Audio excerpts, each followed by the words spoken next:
Bien, nous allons commencer.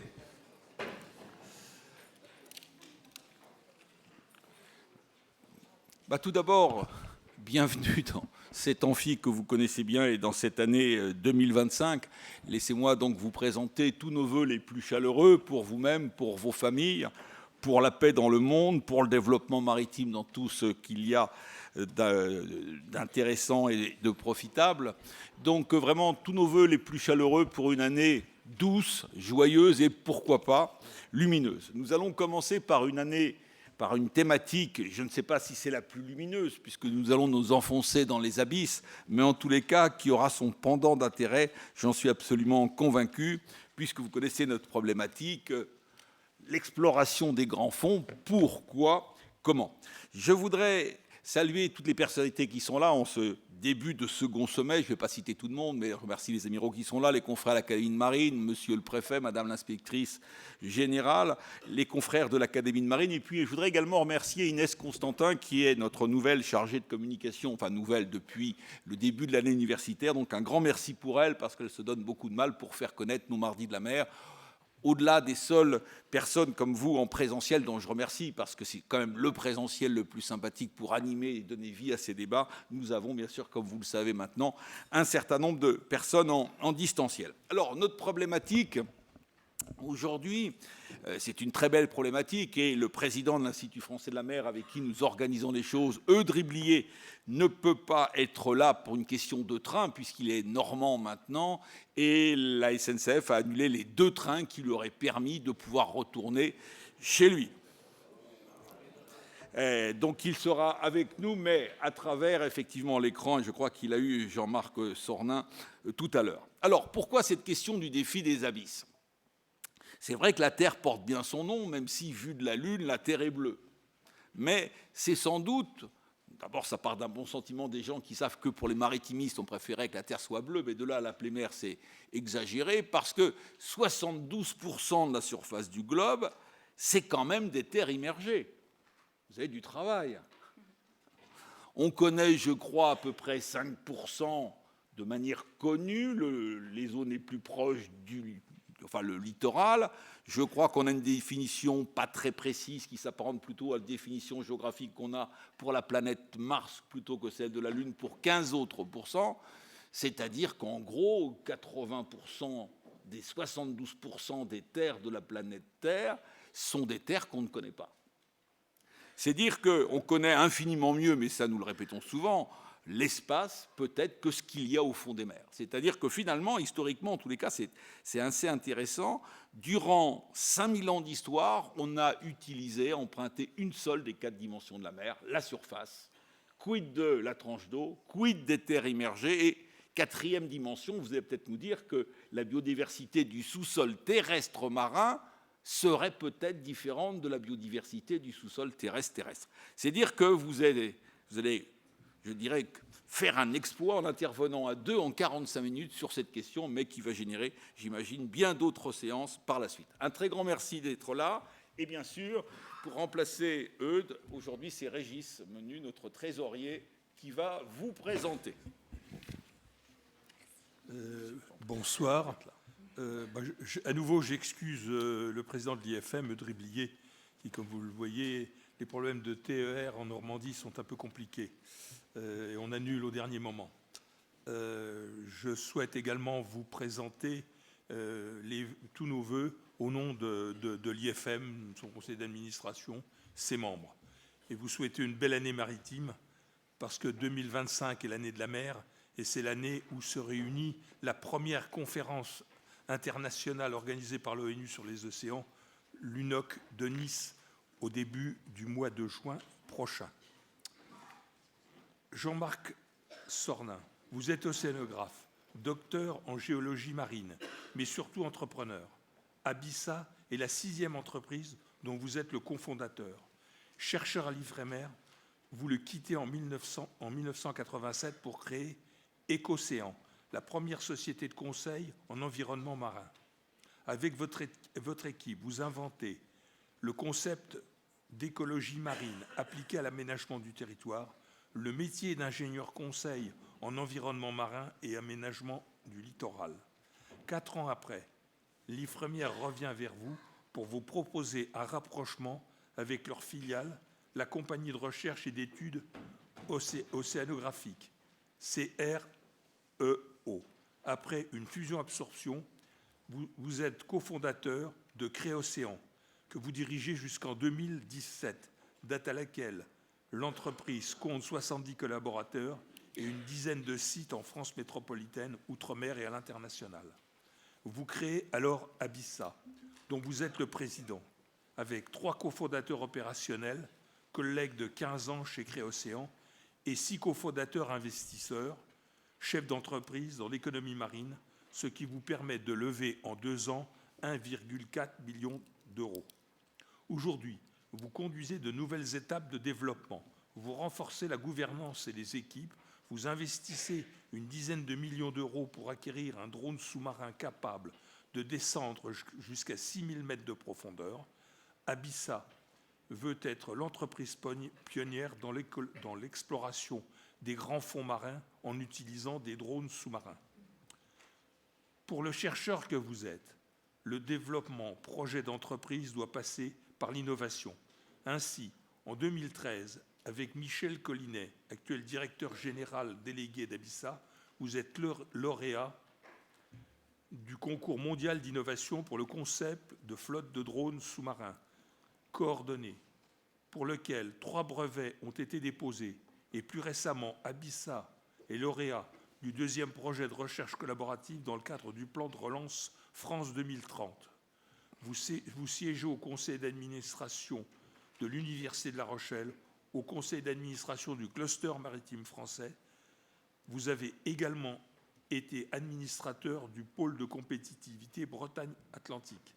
Pour tout cela, et tout cela pourquoi? En fait, tout s'est joué en 1973, en première année d'université, une conférence du géophysicien Xavier Le Pichon avec une projection d'images volcaniques sous-marines, la première vision des rides médio-océaniques actives. Cette vocation océanographique, vos études en géologie marine, vous êtes devenus une évidence, une nécessité. Chère Carla, votre attrait pour l'océan vient peut-être des parents diplomates et voyageurs qui vous ont fait grandir près des côtes et apprivoiser la mer. Sénégal, Afrique du Sud, Comores, Mayotte, Inde rythment votre jeunesse. Après une prépa au lycée Lamartine et Chaptal, puis Sciences Po Strasbourg, vous prenez un premier contact professionnel avec la mer, une mission de volontariat au sein de l'ONG de protection des océans Surfrider. À l'IFM, nous aimons bien Surfrider. Nous avons travaillé avec elle et travaillons toujours avec cette association. Puis, vous vous tournez vers le secteur public et commencez votre carrière au Parlement en tant que collaboratrice du sénateur de Polynésie française, Teva Rothfrisch. Avec lui, vous montez une mission d'information sur l'exploration, la protection, l'exploitation des fonds marins. Quelle stratégie pour la France? À l'issue de 5 mois de travail, cette mission formule 20 recommandations pour donner un nouveau départ à la stratégie nationale pour les grands fonds marins. Durant cette mission, parmi les experts, vous déditionnez un certain Jean-Marc Sornin. Vous rejoignez ensuite le ministère des Affaires étrangères et vous vous envolez pour Chennai, en Inde, afin d'assister la consul générale dans les fonctions de diplomatie économique et d'influence. Sur place, vous vous occupez d'économie bleue et de gouvernance des océans, un axe fort des relations franco-indiennes. C'est aussi l'occasion d'accueillir des personnalités telles que l'ex-ministre de la Transition écologique et de la cohésion des territoires, Christophe Béchu, en visite officielle pour le G20, ou Jean-Baptiste Jean-Gène Villemer, directeur de l'Institut de recherche stratégique de l'école militaire. À votre retour en France en 2023, Jean-Marc Sornin vous propose de rejoindre Abissa. L'entreprise en plein développement vous donne l'opportunité de nourrir votre goût pour les sujets maritimes et votre curiosité pour ces dernières frontières inexplorées que représentent les grands fonds marins. vous préférez ces grands fonds mystérieux à une carrière dans le public et vous êtes aujourd'hui responsable développement commercial et relations publiques d'Abissa. Jean-Marc Carla, vous portez une grande responsabilité ce soir, celui de peut-être donner à quelques-uns de nos auditeurs ce soir l'envie de partager votre passion et de regarder comment en faire également demain leur métier. C'est à vous. Merci.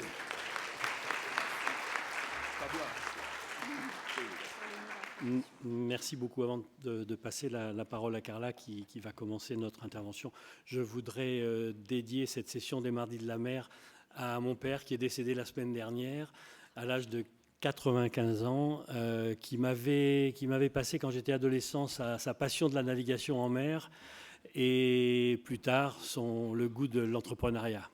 Merci papa.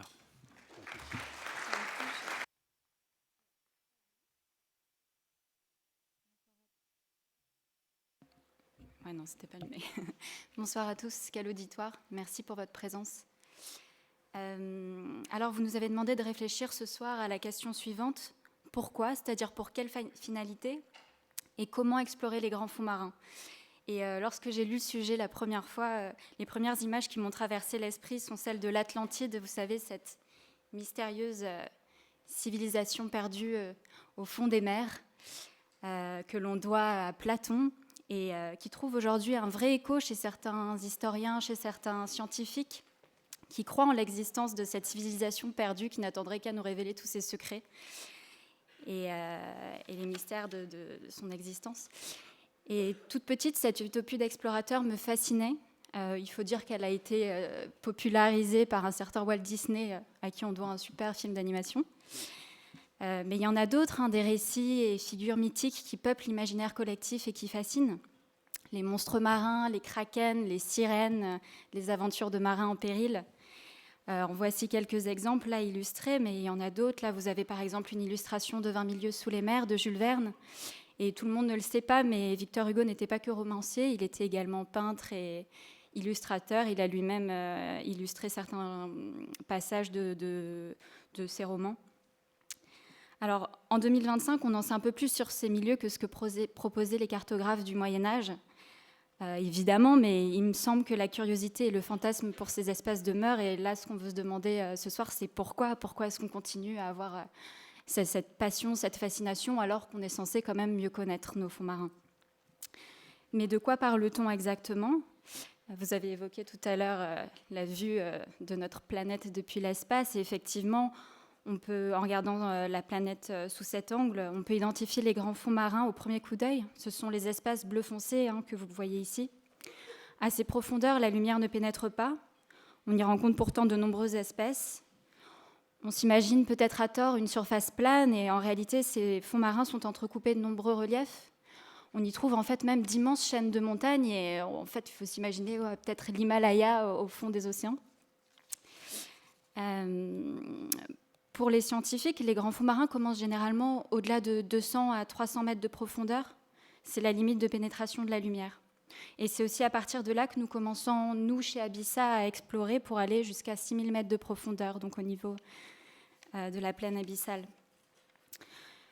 Ainsi, tout presque reste à découvrir au sujet de nos fonds marins. C'est bien pour cela qu'on parle d'une des dernières frontières de la connaissance.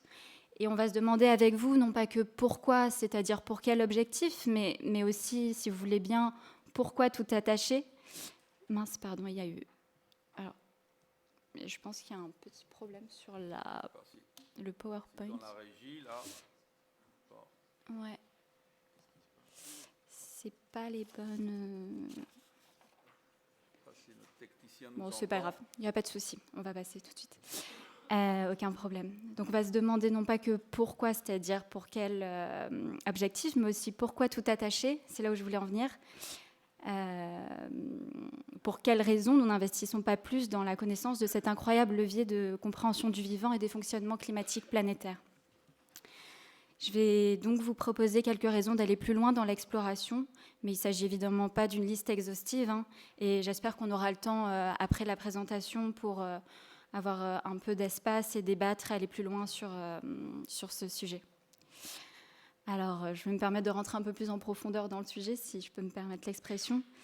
Donc, on connaît si peu les grands fonds marins aujourd'hui qu'on emploie souvent les formules latines arva vacua ou terra incognita pour les définir et rappeler ainsi le caractère profondément vierge et inexploré de ces milieux. Les efforts entrepris pour mieux connaître les fonds marins visent alors en premier lieu le développement des connaissances fondamentales, c'est-à-dire la compréhension des origines de la vie, des phénomènes naturels, dans une démarche qui se veut avant tout scientifique. Les processus biologiques et géologiques identifiés dans nos fonds marins nous permettent en effet de nous interroger sur la capacité de la vie à se développer partout sur notre planète. Les recherches scientifiques ont en effet permis de mettre en évidence que ces espaces a priori hostiles préfigurent pourtant une grande richesse en biodiversité et en ressources naturelles. Vous le voyez là affiché ici par exemple, mais on trouve des espèces incroyables au fond de nos océans, au fond des mers. Et j'ai l'impression qu'on a tendance à beaucoup insister sur les médias, dans les médias, sur les espèces en voie de disparition, hein, mais par contre on ne parle jamais de cet Eldorado potentiel de biodiversité qui réside dans nos fonds marins. Donc je voulais le souligner. En effet, aujourd'hui, les scientifiques confirment l'existence de plus de 5000 espèces endémiques à ces zones, et il y en a sans doute des milliers d'autres qui demeurent inconnues. On trouve également de la vie dans les plaines abyssales où gisent les nodules polymétalliques, et à chaque nouvelle exploration de ces milieux, on trouve de nouvelles espèces. Chez Abyssa, par exemple, la campagne Simontier qu'on a conduite en 2022 au sein du Parc national marin corse nous a ainsi permis de confirmer le passage de certaines espèces sur la zone et même d'en découvrir de nouvelles là, qu'on voit affichées. On en reviendra peut-être tout à l'heure. Donc, on l'a affirmé un peu avant, science et exploration dans ce domaine sont intimement liées et il est indispensable de cultiver cette dimension fondamentale. Vraiment. Une fois qu'on a posé cela, il faut aussi dire en revanche que d'autres enjeux géopolitiques ou économiques motivent évidemment la recherche. Par exemple, les micro-organismes des abysses ont des caractéristiques qui intéressent le domaine des biotechnologies. Petite anecdote, les tests PCR utilisés pour détecter la Covid-19 sont notamment constitués de molécules récupérées dans les écosystèmes des grands fonds. Donc ainsi, une meilleure connaissance biologique de ces fonds permettrait probablement d'avoir une meilleure compréhension du vivant, mais aussi d'étudier les potentialités biologiques de ces organismes marins et les adaptations médicales qui pourraient en résulter. Deuxième sujet, peu de gens le savent, mais le plancher océanique regorge de ressources minérales, cobalt, manganèse, nickel, zinc, cuivre, pour en citer quelques-unes. Elles sont contenues dans les nodules polymétalliques et sulfures hydrométalliques qui se sont lentement formés au fond de l'océan. On trouve aussi dans les grands fonds des encroûtements cobalt type fer qui peuvent contenir des terres rares. Et toutes ces ressources intéressent donc fortement les États désireux d'assurer leur souveraineté énergétique ou les industriels qui souhaitent exploiter ces ressources utiles à la fabrication des technologies vertes, comme les batteries de voitures électriques, les éoliennes ou les panneaux solaires.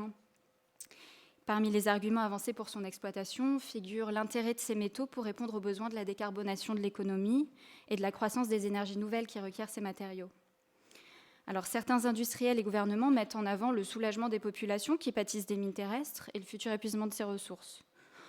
Moi, je vous laisse vous faire votre propre opinion sur la question, mais sachez que c'est un sujet qui fait fortement débat, y compris dans la sphère internationale, et on va voir ensemble un peu pourquoi.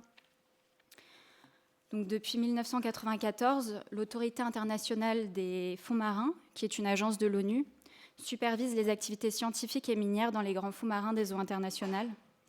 Et elle a déjà délivré une quarantaine de permis d'exploration, je parle bien de permis d'exploration, mais elle négocie actuellement avec ses États membres, dont la France fait partie, la rédaction d'un code minier spécifique aux grands fonds qui permettra, s'il est adopté, de délivrer des licences pour cette fois-ci exploiter ces ressources tant convoitées. Et aussi élaborer un cadre réglementaire pour permettre que cette exploitation se fasse dans les normes environnementales. Mais on voit l'enjeu, on le sent. Il faut aussi évidemment rappeler qu'aujourd'hui, nous sommes encore très loin d'avoir assez de connaissances scientifiques pour pouvoir évaluer correctement l'impact de l'exploitation minière sur les écosystèmes et le climat. Mais plusieurs scientifiques et ONG alertent sur le fait que ces activités pourraient très certainement mettre en danger les écosystèmes profonds et la santé des océans, alors que, comme vous le savez, j'en suis sûre, celui-ci joue un rôle clé dans la lutte contre le réchauffement climatique en stockant le carbone de l'atmosphère. Je voudrais aborder maintenant un deuxième argumentaire que je vais nommer « Mieux connaître pour mieux décider ». Vous allez comprendre pourquoi. On voit donc en effet que face à ces enjeux, l'océan ne peut plus être laissé à ses dynamiques propres comme à l'époque où il était soumis à la doctrine de la liberté de la mer. En effet, la gouvernance des océans en cours depuis la Convention de Montego Bay, donc 1982, contraint de plus en plus les États à encadrer ces espaces maritimes. Et ça représente un changement de paradigme d'une magnitude inaccoutumée parce que, puisque la signature de la Convention offre à présent des droits souverains aux États possédant une façade maritime pour l'exploration et l'exploitation du sol et du sous-sol, ainsi que pour la gestion et la conservation des ressources halieutiques. Ces nouvelles délimitations maritimes, qu'on appelle ZEE, pour zone économique exclusive, représentent 200 000 nautiques, soit environ 370 km à partir du trait de côte. Et cumulée, cette surface exploitable représente en gros, je simplifie, mais un quart de la surface du globe et se prolonge sous les mers, et c'est quand même pas rien.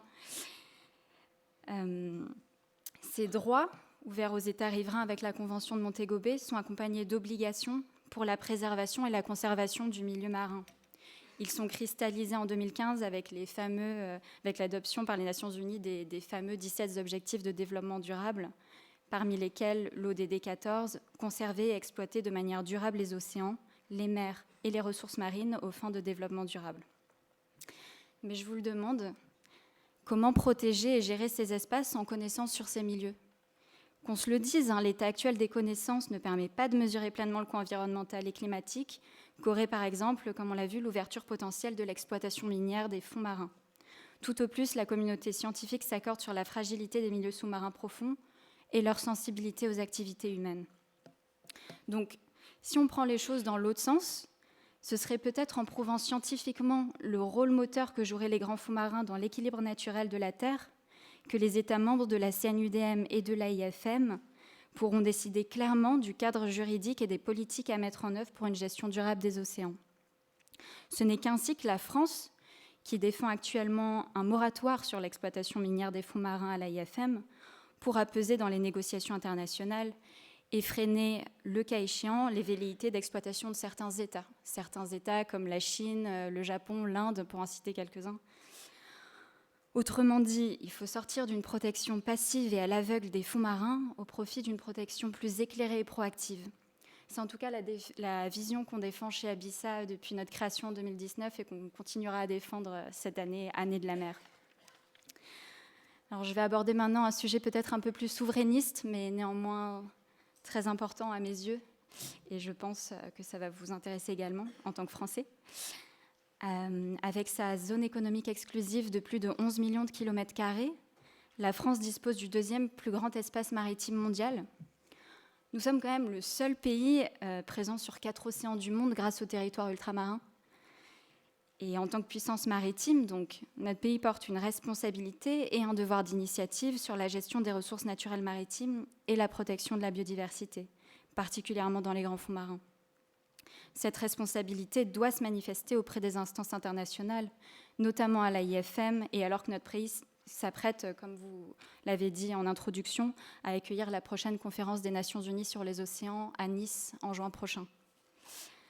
Je rappelle que la France est un acteur historique de l'exploration des grands fonds marins. Je pense que vous connaissez tous le commandant Cousteau, et qu'elle dispose d'un savoir-faire internationalement reconnu. Dès les années 60, des campagnes d'exploration sont lancées, positionnant la France parmi les États pionniers dans ce domaine. Dans les années 70, notre pays est également l'un des premiers à étudier la présence dans les grands fonds marins de nodules polymétalliques. Et fort de cette expérience, l'IFREMER, donc Institut de recherche patronné par l'État, bénéficia par la suite des premiers contrats d'exploration octroyés par l'AIFM en 2001, il me semble. Néanmoins, ce volontarisme affiché depuis plus d'une soixantaine d'années n'a pas été constant. Et aujourd'hui, d'autres grandes puissances affichent leur expertise, tandis que les moyens de la recherche française semblent diminuer. Alors que le One Ocean Summit à Brest avait été l'occasion d'affirmer des ambitions fortes, la transformation du ministère de la Mer, recréé en 2020 en secrétariat d'État, puis aujourd'hui sa suppression, envoie un signal quelque peu contradictoire, je pense. On peut se demander donc si la France assume suffisamment le rôle que la géographie lui permettrait de jouer à l'heure où l'espace maritime est un espace commun de plus en plus contesté et revendiqué au plan international par d'autres puissances. Dans un rapport sur la stratégie nationale française dédiée à l'exploration des fonds marins, publié en 2022, le Sénat soulignait d'ailleurs déjà que le manque de moyens de la recherche française pourrait entraîner un risque de décrochage scientifique et donc technologique et économique. Le rapport précise que la France consacre 2,3% de son PIB à la recherche, c'est-à-dire en fait moins que la moyenne de l'OCDE, et loin de l'objectif de 3% atteint par plusieurs pays européens, dont l'Allemagne. En définitive, donc, explorer les grands fonds marins, c'est peut-être pour la France l'occasion de préserver son rang historique de grande puissance maritime et de grande puissance scientifique au niveau mondial, ce qui passera aussi nécessairement par un soutien à la recherche française. Notre pays adopte, selon moi, à raison, une position de prudence vis-à-vis de l'exploitation minière. Mais cette prudence ne doit pas se transformer en immobilisme.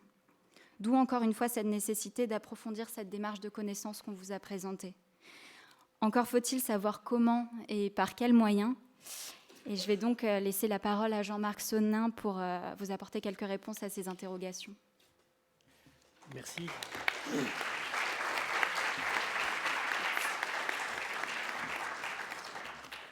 Merci Carla. Effectivement, maintenant qu'on sait pourquoi on y va, comment on va y aller, en tous les cas, comment est-ce qu'on va faire ces explorations. Alors, je ne vais pas rentrer dans un historique détaillé des méthodes et des outils qui ont pu être utilisés au fil du temps, mais on peut considérer que dès le XVe siècle, les navigateurs portugais et espagnols ont été parmi les premiers à réaliser des mesures de température et de profondeur de l'océan.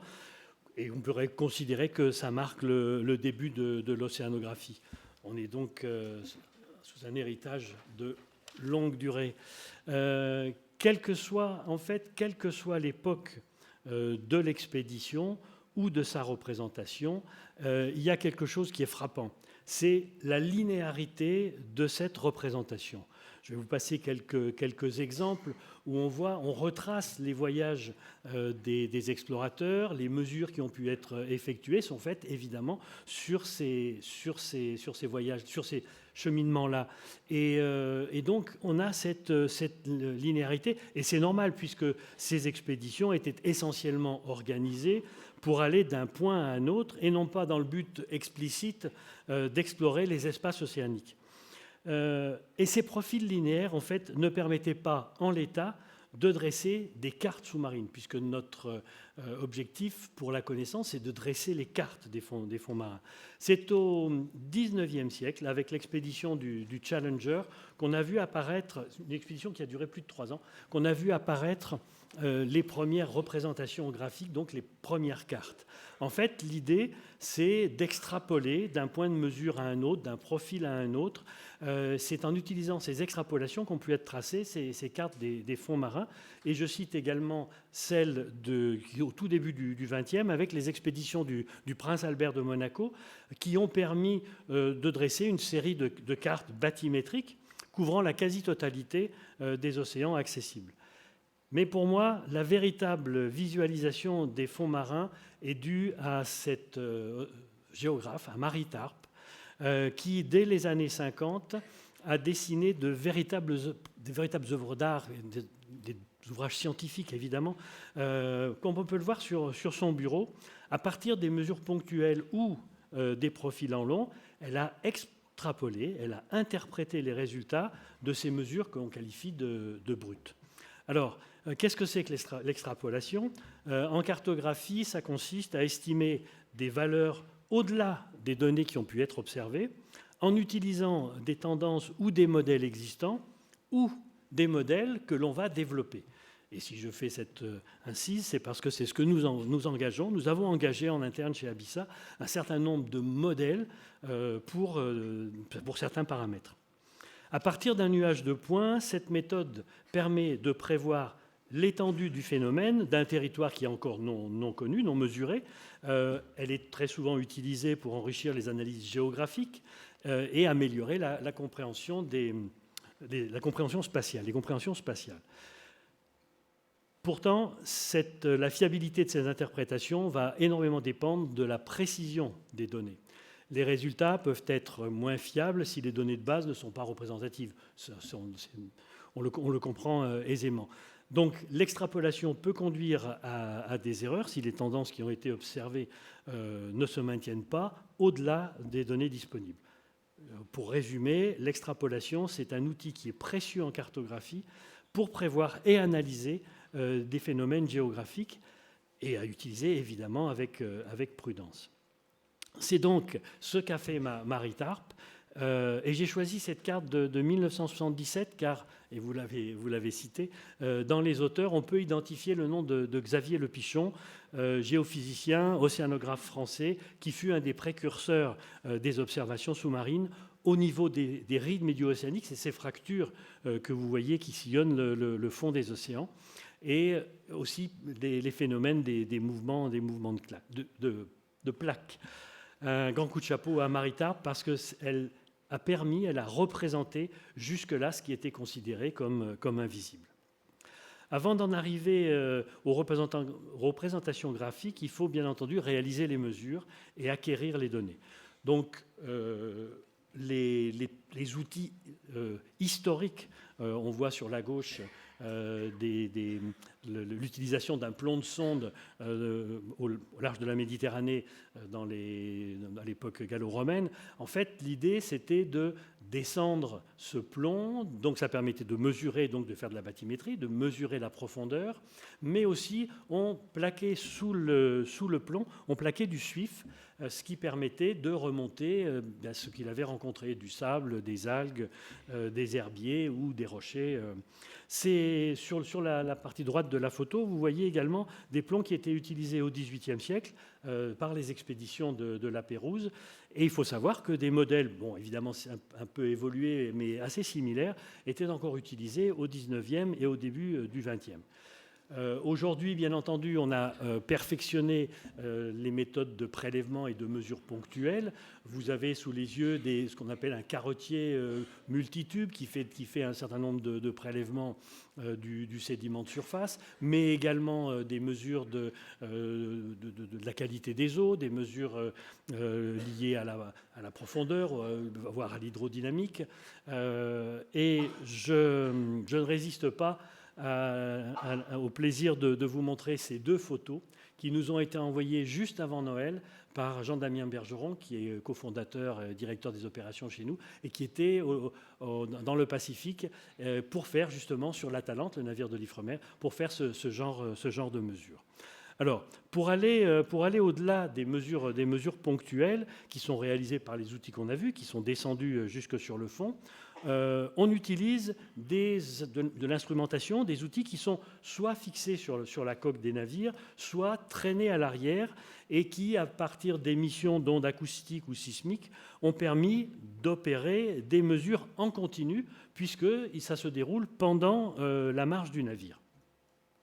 On a ce type d'enregistrement, voilà ce qu'on obtient en coupe verticale sur les premiers mètres du fond avec un sondeur de sédiments, outil qu'on utilise très, très fréquemment. Mais là, une fois encore, il s'agit de profils en long. C'est ceux qu'on voyait sur le bureau de Madame Tarp. L'acquisition sur de plus larges fauchets a été réalisée avec les premiers sonars, les sonars à balayage latéral, mais aussi les sondeurs multifaisceaux, qui sont soit fixés sous la coque ou tractés à l'arrière du navire. Et on voit bien là qu'en un seul passage, on a une large portée, on parle de fauchés, une large portée de mesures, et donc qui facilite la réalisation des cartes. Qu'est-ce qu'on va mesurer avec ces outils ? Eh bien, la bathymétrie, c'est-à-dire la profondeur. Donc, on réalise des cartes bathymétriques. On réalise maintenant des visions un peu 3D à partir de ces relevés qui sont faits à grande profondeur. Mais aussi, puisqu'on est depuis la surface vers le fond, on a aussi les mesures des anomalies liées qui sont présentes dans la colonne d'eau. On utilise aussi des sonars qu'on appelle à ouverture synthétique. En fait, ils utilisent des technologies de traitement des signaux pour produire des images acoustiques du fond marin. Elles sont, vous le voyez, très similaires à des photographies, avec l'avantage particulier et très important pour nous, c'est qu'il n'y a pas besoin d'éclairage. Carla vous l'a dit, au-delà de 300 mètres de profondeur, c'est le noir absolu. Et donc là, on arrive à avoir des images qui pourraient vraiment être des photographies sans pour autant avoir besoin de l'éclairage qui est très dispendieux en énergie et donc qui utiliserait nos batteries plus que de raison. On mesure également un élément qui est particulièrement précieux dans les mesures qui concerne les anomalies magnétiques. Les anomalies magnétiques permettent d'identifier les masses métalliques, qu'elles soient artificielles comme les épaves, les conteneurs, les câbles, ou naturelles comme certaines roches ou certaines accumulations minérales. On mesure évidemment les paramètres environnementaux classiques, température, turbidité, salinité, présence d'oxygène, l'acidité des eaux, qui sont mesurés par des sondes disposées sur le navire en continu, et même chose pour les courants, avec les systèmes Doppler courants qui sont mesurés simultanément à différentes profondeurs. Je termine cette revue qui, bien entendu, est non exhaustive, mais qui se voulait peut-être un peu pédagogique, cette revue non exhaustive par les mesures optiques, les caméras vidéo, qui sont nécessairement couplées, je l'ai dit précédemment, avec des sources de lumière, et qui restent très précieuses pour les images qui sont fournies, notamment pour les biologistes.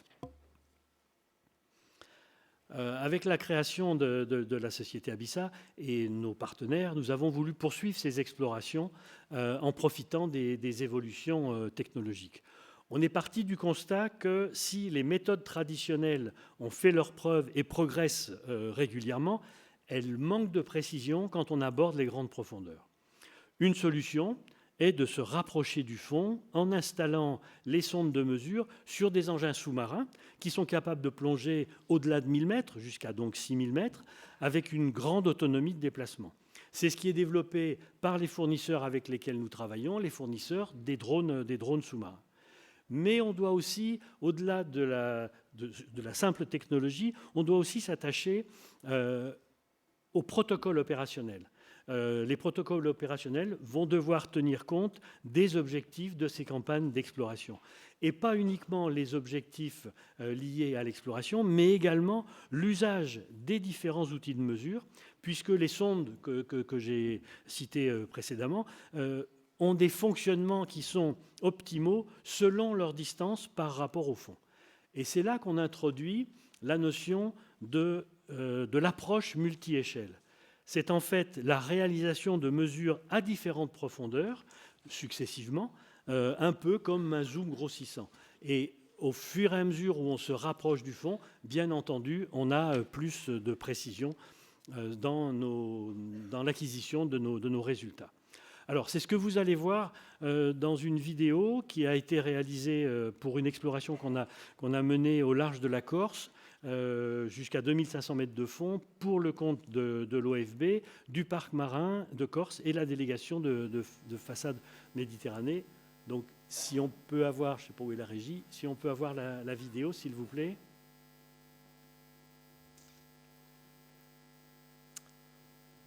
Alors, voilà, très bien. Donc, on peut peut-être baisser le son, en tous les cas. Donc, ce que vous voyez, c'est le navire que nous avons affrété pour le compte de l'Office français de la biodiversité.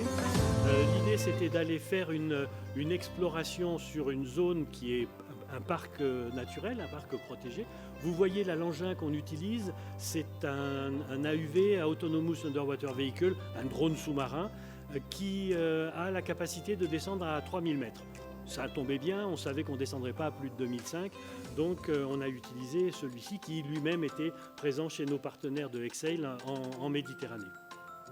Donc on largue le drone sous-marin, il est programmé, il sait où est-ce qu'il va aller, il est programmé également avec ses mesures de sécurité. C'est un engin qui vaut entre 5 et 8 millions d'euros, donc on a besoin de procédures de sécurité très performantes. Au fur et à mesure où il descend, il se calibre, il se positionne, et plus il va se rapprocher du fond, vous allez voir, plus la vision qu'on en a, la vision qu'on a du fond est précise. Là, c'est un modèle ce qu'on appelle un modèle de terrain qui est très grossier. On a un point quasiment tous les 500 mètres, et on se rapproche avec une vision beaucoup plus précise, avec un point tous les 100 mètres, puis tous les 10 mètres, et vous allez voir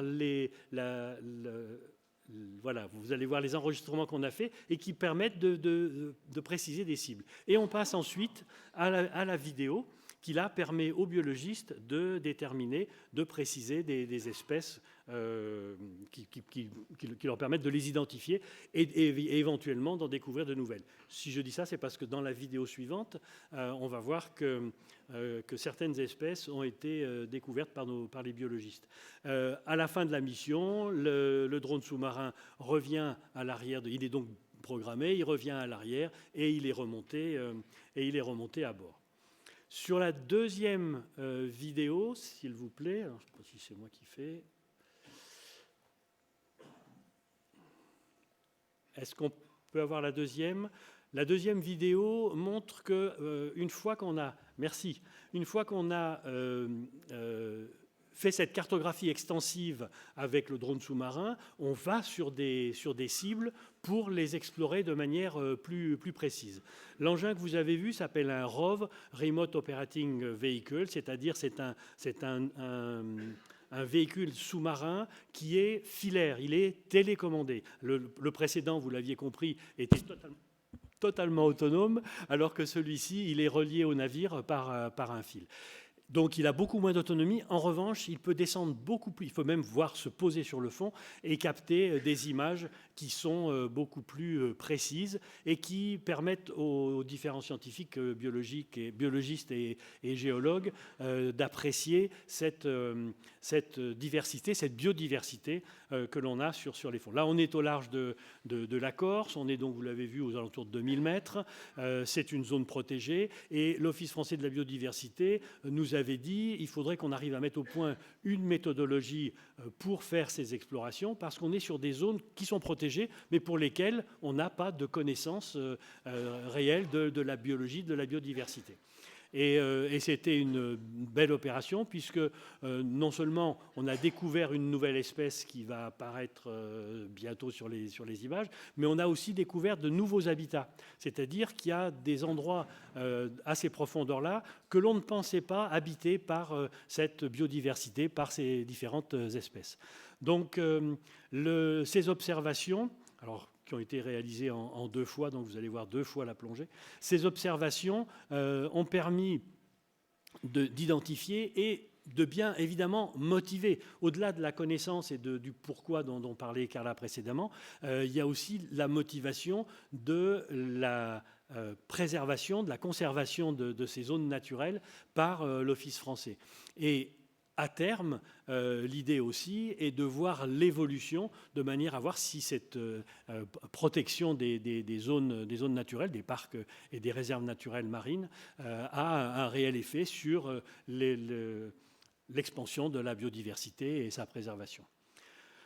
Donc là, je ne suis pas biologiste, donc je ne vais pas vous faire de commentaires, mais je vous laisse bercer par la poésie de ces... Voilà, ça, c'est cette crinoïde qui n'avait jamais été décrite et qui donc a été découverte au large de la Corse. Mais ça ne surprend pas du tout les biologistes qui nous disent, ce qu'a dit Carla tout à l'heure, qui nous disent de toute façon, il y a tellement d'espèces inconnues dans les grandes profondeurs que de toute façon, à chaque opération, on va faire une découverte d'une espèce soit très mobile, soit au contraire très fixée. Ça a permis également, cette opération, d'identifier des zones de passage, puisqu'il y a certaines baleines qui sont...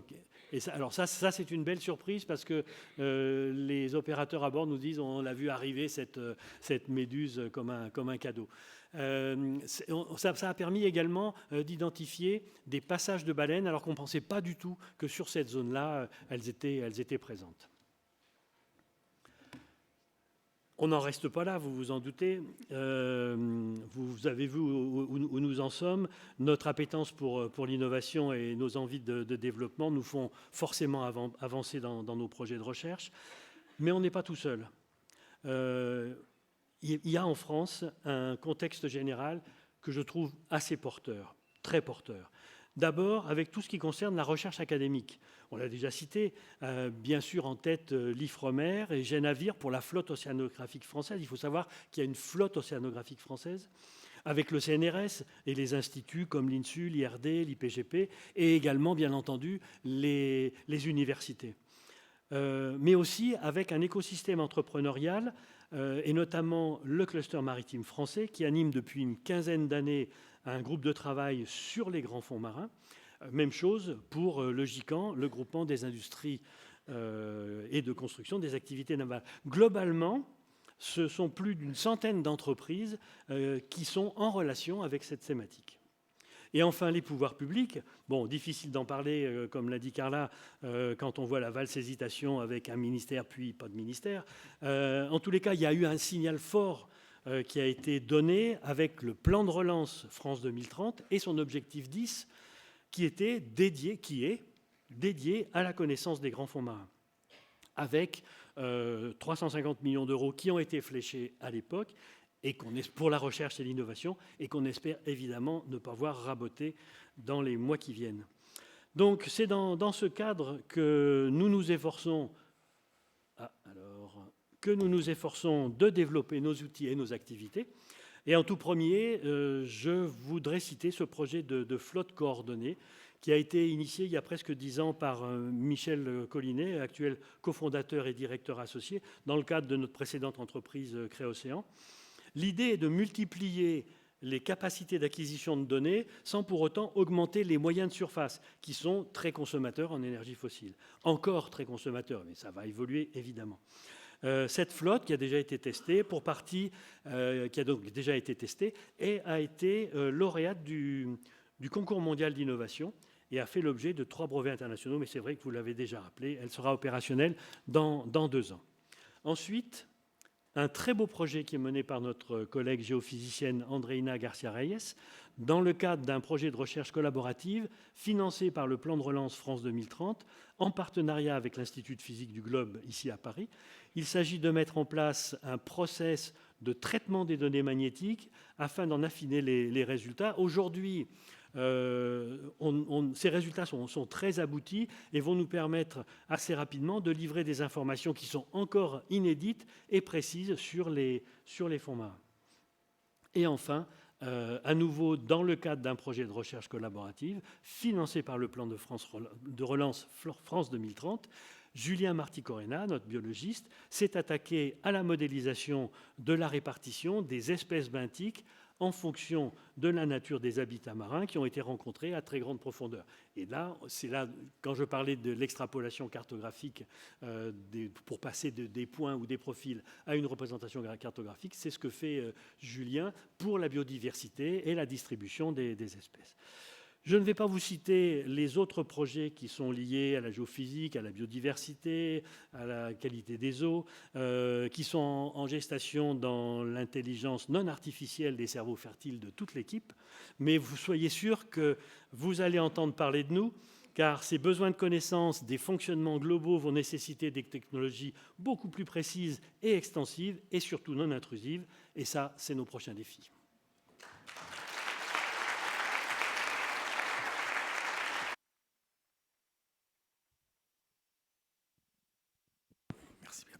Merci beaucoup à tous deux pour cette présentation, je dirais, qui répond précisément aux questions. Comment, pourquoi? Alors j'imagine que ça pose un certain nombre de questions, de débats.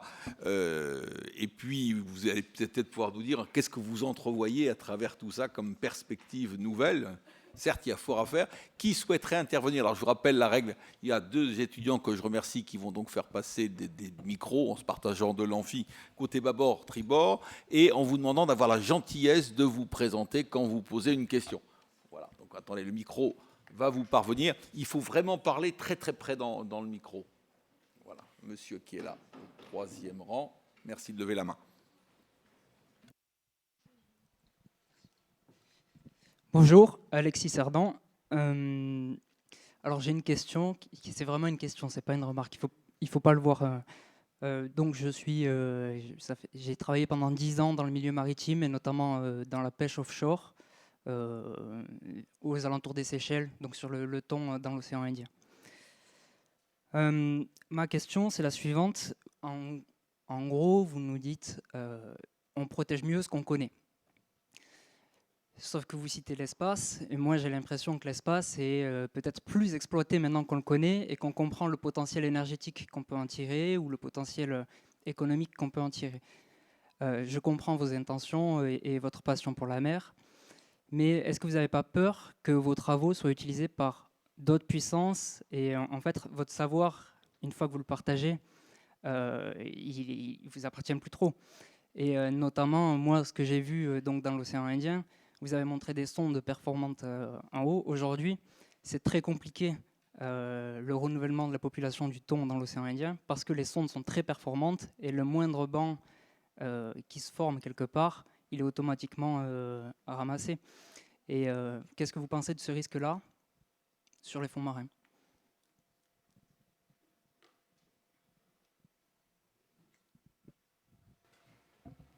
Bonjour, merci beaucoup pour votre question. Mais je pense que vous avez en partie raison. Enfin, on comprend dans votre question que vous avez aussi la réponse.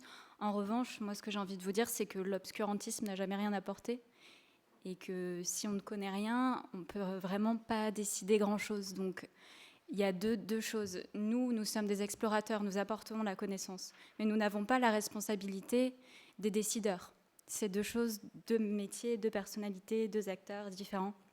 En revanche, je pense que votre interrogation est juste et il faut qu'on se la pose, qu'on la garde à l'esprit et qu'elle soit bien identifiée, notamment pendant cette année, comme on l'a dit, qui est l'année de la mer, qui est l'année en France où on va accueillir la conférence des Nations Unies pour les océans. Il faut vraiment qu'on se saisisse de ces enjeux-là. Je ne suis pas surpris par la question, elle nous est posée à chaque fois, et à juste titre. Et donc, on a les éléments de langage. Mais au-delà de ça, on a aussi les exemples très concrets. On est questionné par... cette question-là, on la met en général en relation avec l'exploitation minière. On est questionné par un petit État insulaire qui nous dit voilà, une très grosse compagnie minière me propose 500 millions de dollars sur un carré du territoire de la ZEE.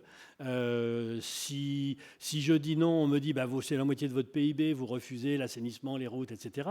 Si je dis oui, on dit vous sacrifiez la zone qui va être exploitée. Donc, on a besoin pour prendre ces décisions d'arguments qui sont forts. Donc on a besoin d'aller faire ces explorations. Et ça permet à nos clients publics, et on peut le dire aussi à nos clients industriels, de prendre des décisions à partir de données qui sont fortes. Le risque, la boîte de Pandore, c'est de dire bah oui, mais vous allez faire les cartographies, puis vous allez leur dire où se trouve telle et telle richesse ou telle et telle faiblesse. Sauf que nous, on s'est donné pour mission, et le comité d'éthique qu'on a rassemblé dans l'entreprise, on s'est donné pour mission d'apporter le maximum d'informations environnementales autour des informations qui sont liées aux ressources. Donc on donne un maximum d'informations pour que les décisions soient prises de manière forte et qu'elles ne soient pas contredites du jour au lendemain. Même si les décisions politiques, on peut les changer quand on veut.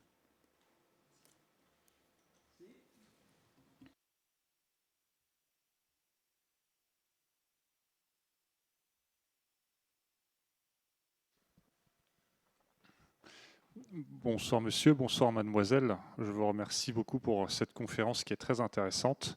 Je m'appelle Grégoire Maringui et je suis étudiant en première année de master ici en histoire maritime sous la direction de monsieur Buchet. Et je suis actuellement le Vendée Globe. Les skippers ont largué des balises qui permettront aux scientifiques de pouvoir connaître davantage les océans. Et est-ce que l'association Abyssa va développer des sous-marins encore plus performants que ceux qu'elle utilise actuellement pour pouvoir justement améliorer la connaissance des océans et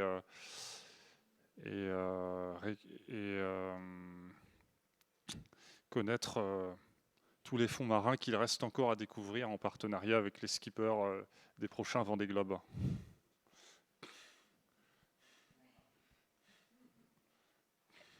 je vais juste apporter une petite précision. Abissa, on l'a peut-être pas bien dit, mais c'est une entreprise privée, hein, pas une association. Jean-Marc ? Alors, nous ne sommes pas une association, mais une entreprise privée, et nous ne sommes pas des développeurs de matériel. Hein. On utilise des outils qui sont existants. On dresse des cahiers des charges à nos fournisseurs en disant ben voilà, il faudrait que votre drone sous-marin puisse descendre à 6000 mètres, qu'il soit capable de se stopper ou au contraire d'être tout le temps en route, d'avoir à son bord tel et tel type de capteur pour faire tel type de mesure, d'être en relation avec la surface ou pas. Mais oui, même si ce n'est pas nous qui allons les développer, oui, il va y avoir de plus en plus de technologies. Et ça rejoint un peu la question précédente. Est-ce que ces nouvelles technologies qui vont être de plus en plus précises vont aussi être utilisées, alors, vous n'en doutez pas, par des gens honorables comme nous, mais par des gens beaucoup moins honorables aussi, effectivement. Et la relation avec le Vendée Globe, c'est tout ce qui peut être aussi utilisé par des navires de pêche, par des navires de commerce, qui ont à leur bord, qui font des mesures. La différence, c'est que on retombe un petit peu dans ce que je montrais, c'est qu'on a essentiellement des mesures qui sont linéaires. Et donc, mais c'est extrêmement précieux d'avoir ça. Merci beaucoup. Je crois qu'on a des questions du côté des internautes également.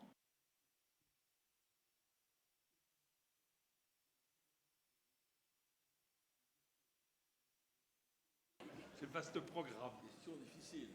Alors, Carla est responsable des relations publiques dans l'entreprise, donc je lui laisse la parole. Je ne vais pas faire la porte-parole de Trump, hein, mais je suis assez étonnée, c'est vrai, en tout cas, de voir que ni Trump ni Elon Musk ne semblent s'intéresser aux fonds marins, pas que je sache. Mais il ne faudrait pas leur apporter des mauvaises idées. Voilà, c'est juste la réponse anecdotique que je peux faire.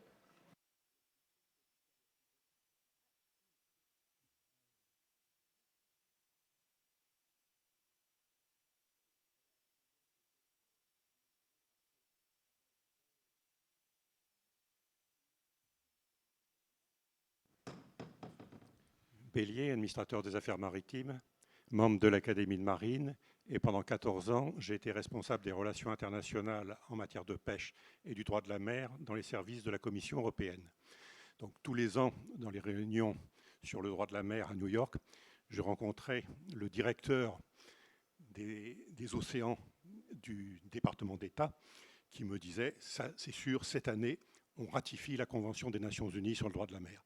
Et tous les ans, le Sénat ne ratifiait pas la Convention. Donc, les États-Unis d'Amérique ne sont pas membres de la Convention des Nations Unies sur le droit de la mer à cause de la pression du lobby de l'industrie minière qui ne veut pas être contraint par la partie 11 de cette Convention relative à l'autorité internationale des fonds marins. Et les États-Unis ne sont pas membres de l'autorité internationale des fonds marins. La position de l'industrie américaine, et là je pense que M. Musk et M. Trump ne changeront pas la politique. C'était une politique constante, aussi bien des administrations républicaines que des administrations démocrates. C'est la politique du premier arrivé, premier servi. Donc, vous pouvez nous rappeler le contenu de l'article, vous avez cité l'article 11. La partie 11. Oui. La partie 11 de la Convention des Nations Unies sur le droit de la mer est relative à l'exploitation des ressources minérales du fond des océans. Et dans cette partie 11, il y a la création d'une autorité qui s'appelle l'Autorité internationale des fonds marins, qui est chargée de gérer, dans le contexte de la famille des organismes des Nations Unies, la réglementation relative à l'exploration et à l'exploitation des grands fonds marins.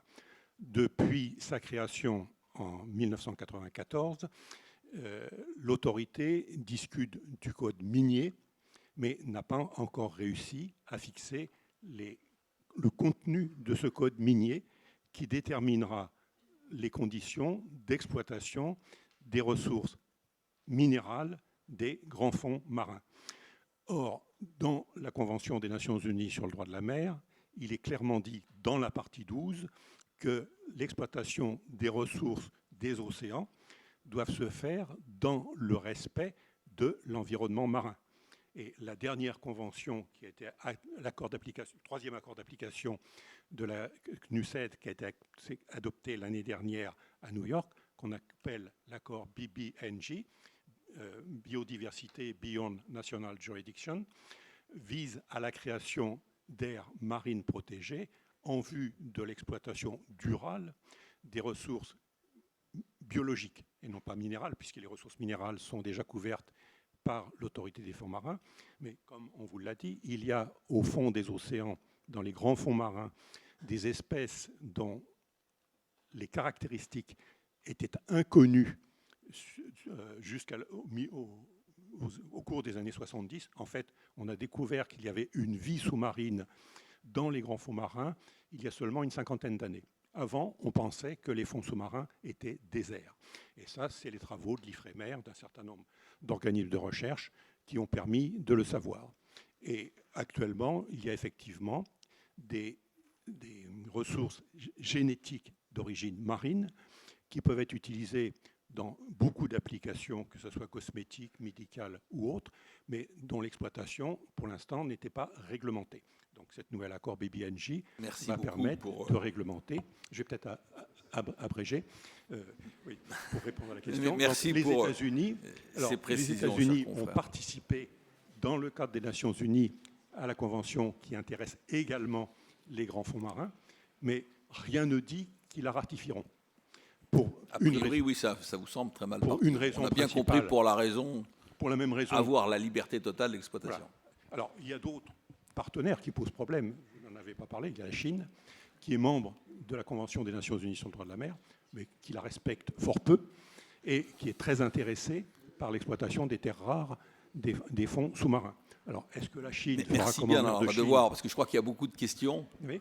Et alors, dernier point. Là, je vais poser ma question. Alors, ma question, c'est votre question. Bon, il se trouve que pour l'exploration et l'exploitation, une société canadienne s'est installée à Nauru, une petite île de 12 000 habitants, pour y créer une société d'exploration et d'exploitation des fonds marins.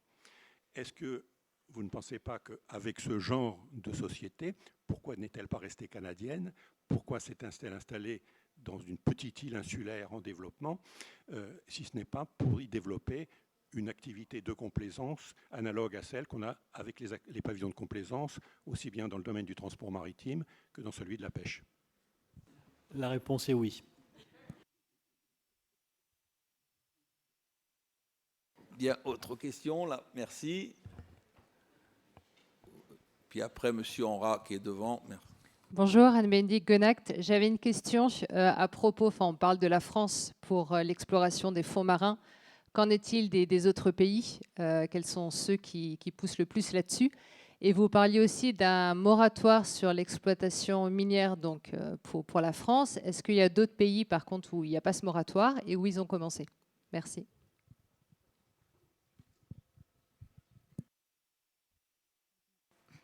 Il y a deux questions. Excusez-moi, je vais vous faire répéter.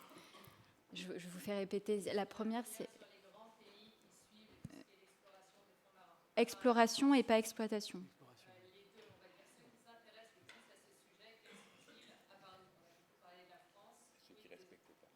Oui, bien sûr. Déjà, il faut savoir qu'on a eu la chance de participer à la dernière session de l'AIFM là, en juillet dernier. Et donc, on a pu voir vraiment au cœur de l'AIFM qui prenait le plus la parole, qui avait le plus de lead là-dessus. L'AIFM, j'ai cru qu'on l'avait bien développé. Autorité internationale des fonds marins, agence de l'ONU, qui réglemente donc, dans les eaux internationales. Donc, on l'a vu, hein, il y a les zones économiques exclusives qui appartiennent au domaine maritime des États côtiers, et les eaux internationales qui sont réglementées par une agence de l'ONU, AIFM, qui est au cœur de l'actualité pour les personnes qui s'intéressent à ce sujet, parce que cette année ou l'année prochaine, elle risque de développer, d'adopter un code minier. Donc. Plusieurs États en font partie. On l'a vu, les États-Unis ont un statut d'observateur, mais ne sont pas membres de l'AIFM. Et donc, en fait, les États qui s'intéressent le plus à ce sujet, eh bien, il faut le dire, ce sont aussi les pays qui veulent aller exploiter. Il y a une vraie rupture de pensée entre les pays qui défendent un moratoire. La France est pionnière sur ce volet-là, mais il y en a d'autres qui le soutiennent. Le Costa Rica, d'ailleurs, qui organise avec la France cette année la conférence des Nations Unies sur les océans. Mais du côté des personnes qui sont pro-exploitation, évidemment, il y a la Chine qui est arrivée cette année avec je pense que je peux le dire, une très grande délégation à l'AIFM. C'était peut-être les plus nombreux. Généralement, on arrive à 2 ou 3 représentants à l'AIFM, et eux étaient peut-être 10. Donc il y a la Chine, il y a le Japon, il y a l'Inde, qui sont 3 pays vraiment moteurs pour défendre ces sujets-là et qui sont proactifs, qui ont une vraie politique d'exploration des fonds marins. Et à côté, on a des pays qui ont une vision peut-être un peu ambiguë. Je pense évidemment à la France. Je me permets, je travaille plus dans la politique. La France, peut-être le Royaume-Uni, le Costa Rica. Je ne vais peut-être pas vous faire une liste de tous les pays, mais ce qu'il faut retenir, c'est que de l'impression que j'ai eue de mon passage à l'AIFM, c'est qu'il y a une vraie scission et les pays prennent parti franchement. Il n'y a pas de Suisse. Voilà. Quelles sont, questions connexes, les minerais ou qu'est-ce qui est visé aujourd'hui en termes d'exploitation principalement? Il y a un peu de tout, mais qu'est-ce qui semble le plus stratégique, le plus amené à connaître une certaine pression au niveau de l'exploitation dans les années qui viennent? Ce sont essentiellement les minerais qui sont utilisés pour les appareils électroniques. Je simplifie. Donc les terres rares, le nickel, le cobalt, le lithium, enfin un certain nombre de ces métaux qui sont utilisés. Et c'est là où il y a une très très grosse ambiguïté, parce que ces métaux sont utilisés pour favoriser la transition énergétique, puisque c'est les énergies renouvelables qui vont les consommer. Les batteries de nos voitures électriques, elles utilisent ça. Donc là, le débat est fort. Si vous permettez, je reviens à votre première question, puisqu'il y en avait 2. Je reviens à votre première question. Il y a une vingtaine de pays qui se sont positionnés pour ce moratoire conditionnel. Carla l'a dit, la France a cette position un peu délicate et peut-être difficile à défendre, de dire, vous vous souvenez de la déclaration de Macron qui a dit très clairement, la France ne fera jamais d'exploitation. Donc à ce moment-là, qu'est-ce qu'on fait dans cette association de gouvernance des grands fonds marins? Pour l'instant, à ma connaissance, sur cet aspect d'interdiction totale ou de refus total, la France est isolée. Les autres pays, donc une vingtaine, et la France se glisse avec évidemment, sur le moratoire, c'est-à-dire de dire tant qu'on n'en sait pas assez sur l'environnement, tout ce que Carla a développé, tant qu'on n'en sait pas assez, soyons au minimum prudents, peut-être avec une arrière-pensée, de toute façon on n'ira pas exploiter, mais en tous les cas dans un premier temps. Donc ça représente une vingtaine de pays membres de l'AIFM, et tous les pays ne sont pas membres de l'AIFM. Enfin voilà, c'est un peu compliqué. Et juste pour compléter, je ne sais pas si c'est clair, mais le débat ce débat qui est porté à l'AIFM dans les eaux internationales n'empêche pas les États côtiers qui ont une zone économique exclusive propre à exploiter dans leur zone. On a entendu toute cette année 2024, notamment en Europe, la Norvège, qui est le premier pays européen à s'être positionné, à avoir dit franchement, à assumer, nous, on ira exploiter. Alors il me semble qu'ils sont plus ou moins revenus en arrière, ou en tout cas ils ont été plus prudents. Mais voilà, ce sujet se pose de toute façon. Il y a des grandes chances pour que des puissances y aillent, dans tous les cas, moratoire ou pas. Voilà. On a déjà vu des appels d'offres pour aller faire des campagnes d'exploration. Carla a cité la Norvège, l'Inde. Il y a vraiment des pays qui sur leur territoire national, se positionnent pour l'exploration. Là, très clairement, c'est l'exploration à viser de connaître. En fait, Pour les plus honnêtes, on fait une exploration, certes pour identifier les ressources, mais aussi pour connaître les contraintes environnementales. Mais ces pays que je viens de citer, c'est vraiment pour faire de l'exploitation, enfin, en tous les cas pour prendre des décisions quant à l'exploitation, c'est pas juste pour la connaissance. Alors qu'on a les vidéos qu'on vous a montrées sont des vidéos qui ont été faites pour une campagne pour l'Office français de la biodiversité. Là, évidemment, c'est pas pour l'exploitation, mais c'est pour la connaissance. Et donc, on peut avoir ces deux sortes de...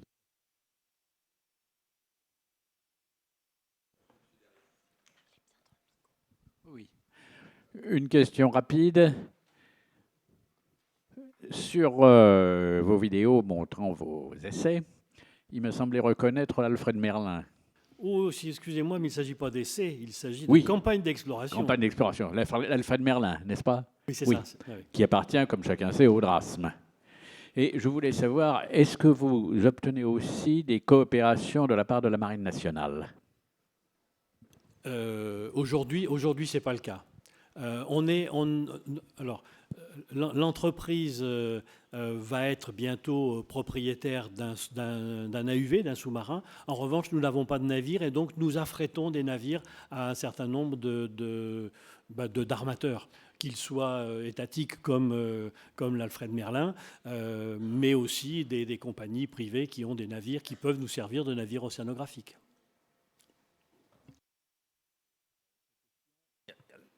Monsieur qui est là, puis après monsieur ici. Merci.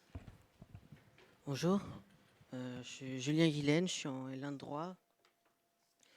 Je me suis posé la question d'une potentielle innovation scientifique Elon Musk s'y intéresse pas et Donald Trump non plus, mais je pense qu'une innovation, notamment en termes d'IRM cérébral, pourrait tout révolutionner en termes de révolution scientifique. Est-ce que vous pensez c'est une hypothèse scientifique, mais est-ce que vous pensez qu'une certaine lumière rouge d'une certaine intensité, qu'une espèce qu'on n'a pas encore trouvée, pourrait être utilisée en biotechnologie pour créer un IRM cérébral, vous voyez, dont on ne pourrait même pas imaginer l'ampleur?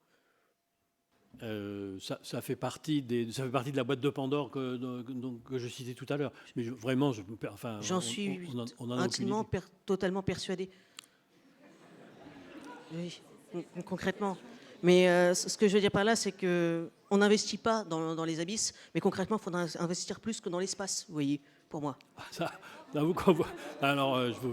Non, mais sincèrement, je veux dire, l'origine de la vie est dans les abysses, vous voyez, il n'y aura nulle part ailleurs. Nous sommes convaincus tous de cela, mais merci de synthétiser notre pensée collective. Si nous investissons, je veux dire, maintenant dans les abysses, concrètement, on pourrait découvrir les espèces avant qu'elles disparaissent par la pollution, mais surtout, on pourra synthétiser la vie de A à Z. Bien, mais confirmation que nous partageons. Aussi, je voulais vous faire une dernière remarque aussi, parce que j'avais vu vous collaborer avec la BPI France.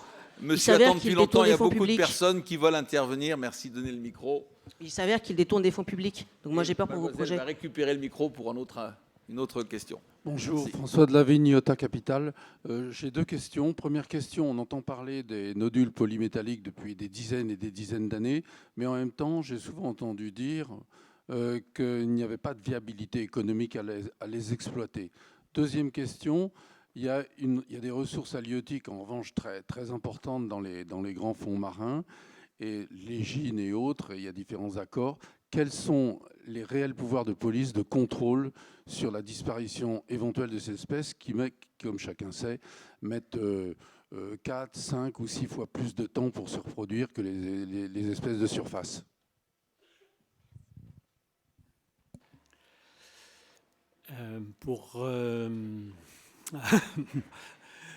Je vais commencer par votre deuxième question. Concernant la pêche, il y a beaucoup d'études, il y a beaucoup de réglementations, il y a beaucoup de réglementations. Le problème, c'est qu'on est en territoire inconnu avec des pirates. Et donc de cette manière-là, la surveillance demande des moyens considérables. Donc je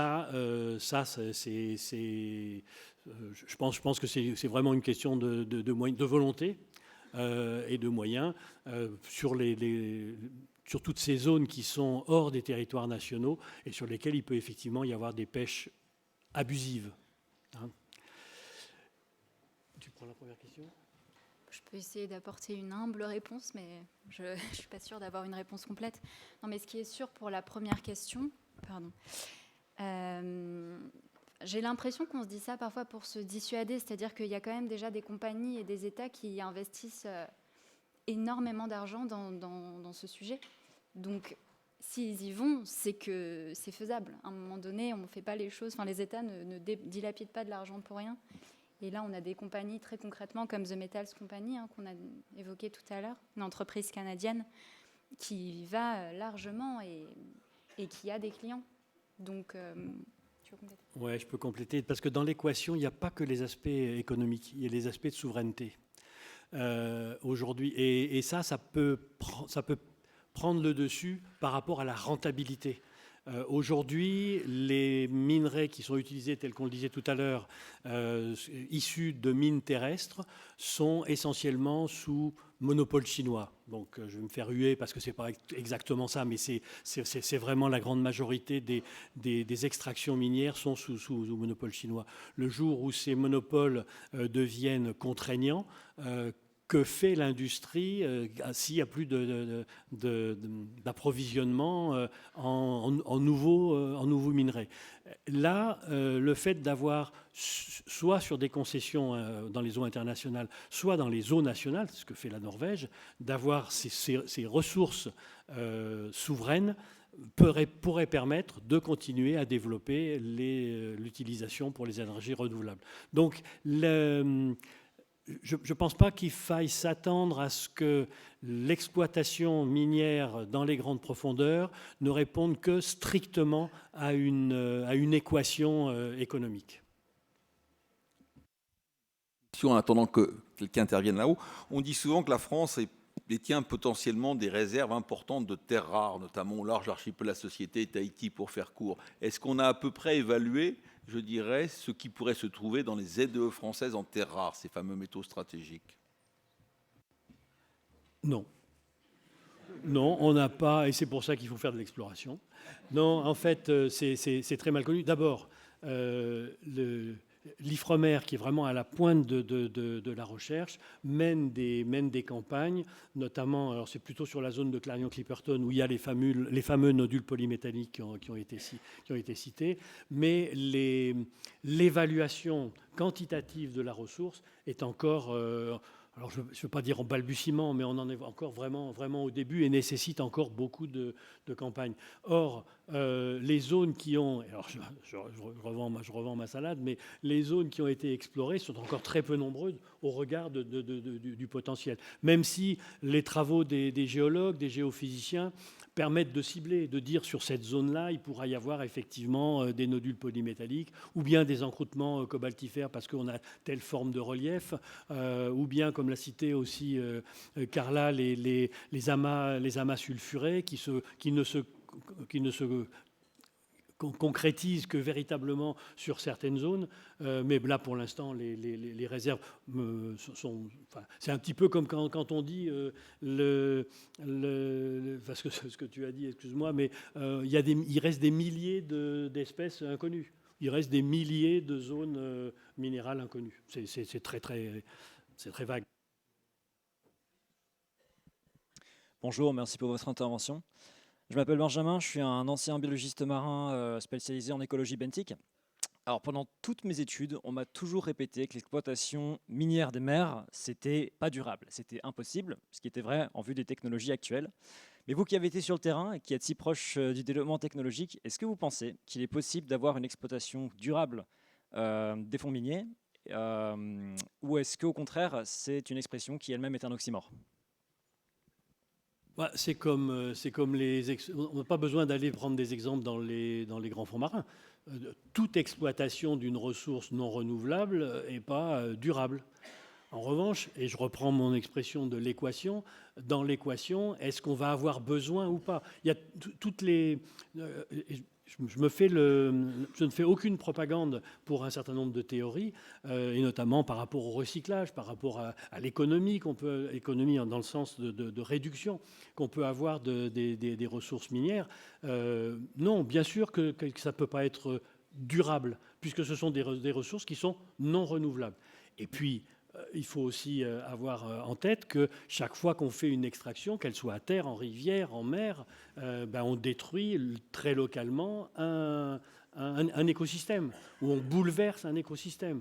Donc non, c'est pas durable. Et toute la difficulté des gens qui font ce qu'on appelle les études d'impact, c'est d'arriver à mesurer, de faire la balance coût et avantage. Est-ce qu'on n'a quand même peut-être pas, sur des très petites surfaces, intérêt à faire cette exploitation de minerais qui vont permettre d'économiser des énergies fossiles voilà, tout ça. Mais évidemment, ce n'est pas une réponse, c'est une question que...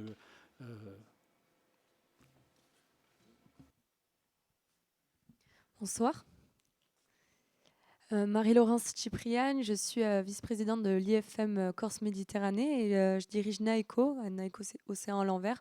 On fait des expéditions, alors nous on ne descend pas à moins de plus de 60 mètres, on est principalement des plongeurs pour faire de l'exploration et aussi mieux connaître. J'avais une question sur quelque chose qui est revenu dans vos discours, sur l'UNOX simplement. Du coup, j'ai l'impression que c'est quelque chose d'important, j'en entends beaucoup parler. Comment est-ce que vous appréhendez cet événement ? Est-ce que ça va être un événement un petit peu tournant ? Et voilà, comment est-ce que vous vous positionnez là-dessus ? Est-ce que vous avez des actions ? Est-ce que vous prévoyez d'y être, par exemple ? Merci. Bien sûr. Merci pour ces précisions. Moi, je ne connaissais pas votre association, donc je serais ravie d'en apprendre plus. Je ne parle pas assez fort. Je vais parler un peu plus fort. L'UNOC, oui, je pense que c'est quelque chose d'important. L'UNOC, c'est Conférence des Nations Unies, donc qui est première pour les océans et qui est gérée par le Costa Rica et la France. Et ça va être l'occasion de réaffirmer l'ODD 14, donc on a vu, protéger durablement les océans, qui va aboutir normalement, qui va réunir, je pense, toutes les parties prenantes, la société civile, les entreprises, les pouvoirs publics, les États, pour pouvoir aboutir à une déclaration commune et qui va permettre normalement d'aboutir à des objectifs de protection, je l'espère. Et après, sur votre question sur comment ça va s'organiser, de ce que je comprends, c'est qu'il va y avoir donc la conférence en soi, et il va y avoir plusieurs événements autour, avec un One Ocean Science Congress, un événement plus dédié donc à la science et à la connaissance, un événement plus financier, le BEF, qui aura lieu à Monaco, il me semble.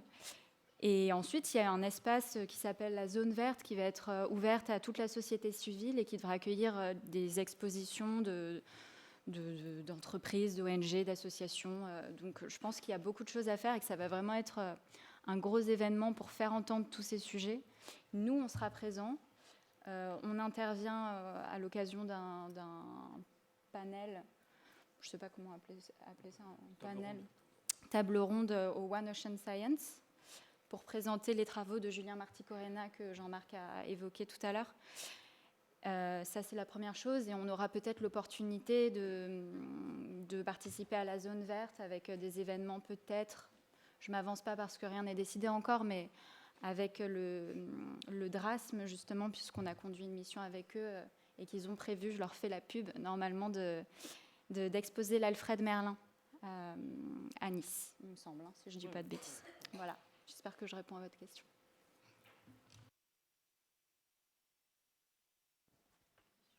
Merci. Bien sûr, pour les non-connaisseurs, c'est la direction des recherches archéologiques et subaquatiques. Monsieur, puis après une dernière question ici.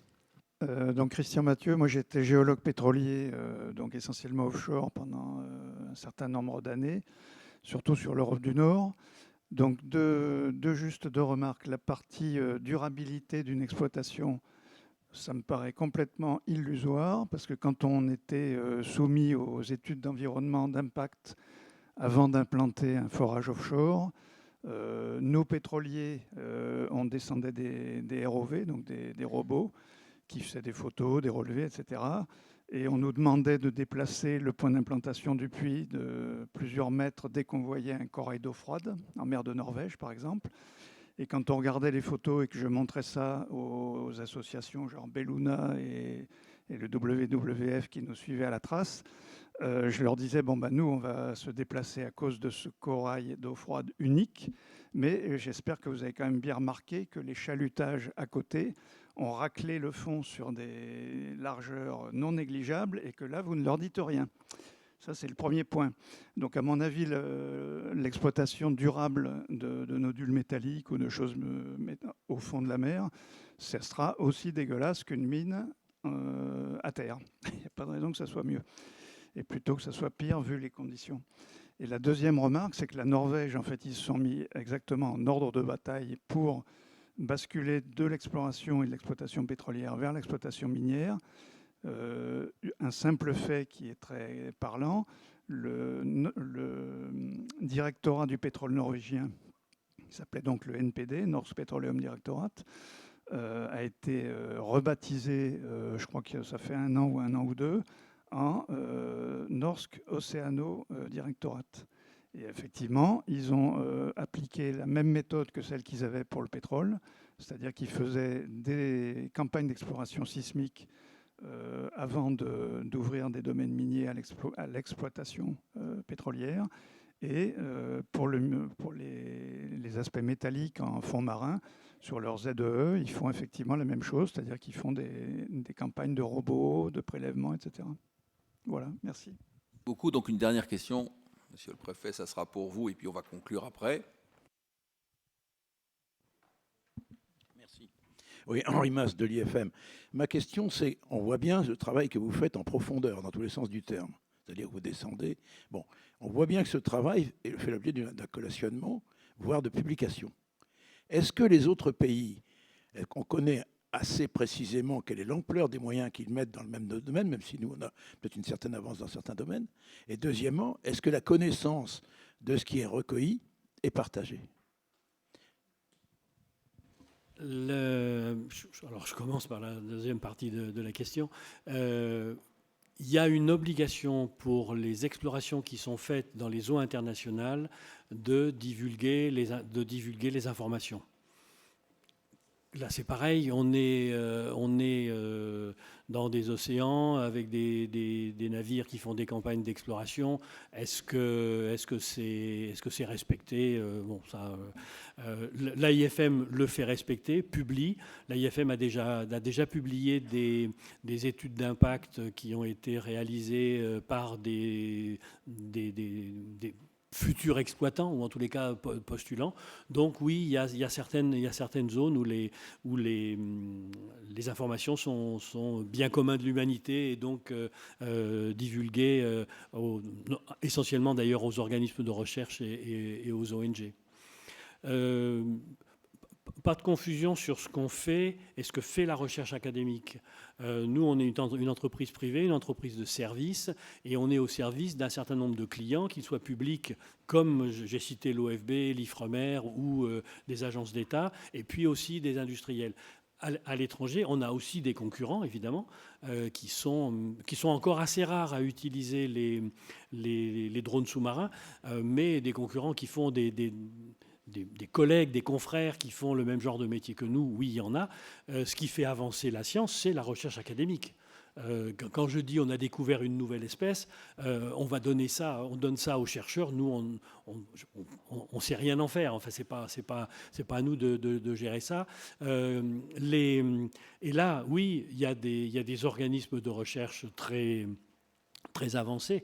Je pense au BGR en Allemagne, mais également le Jacques Meg au Japon. Enfin, et c'est pour ça que c'était bien que Carla parle tout à l'heure de la présence de la recherche académique française qui, progressivement, peut-être, perd un peu pied par rapport à ce qui se fait à l'international, même au niveau européen.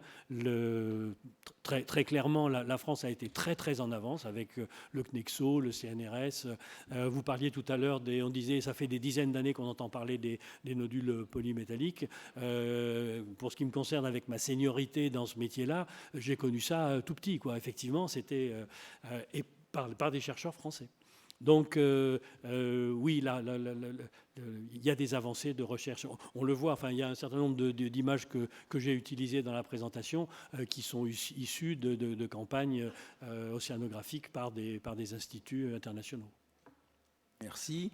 Avant de nous quitter, vous allez être remercié chaleureusement par l'Institut français de la mer tout de suite. Avant de passer la parole à Régis, je voudrais simplement vous rappeler notre prochain mardi de la mer, donc dans 15 jours, le mardi 28 janvier. Et ce sera l'amiral Nicolas Vaujour, qui est chef d'état-major de la marine, qui viendra nous parler des enjeux de la marine nationale en 2025. Voilà. Régis, c'est à toi de conclure aujourd'hui et de remercier chaleureusement nos intervenants.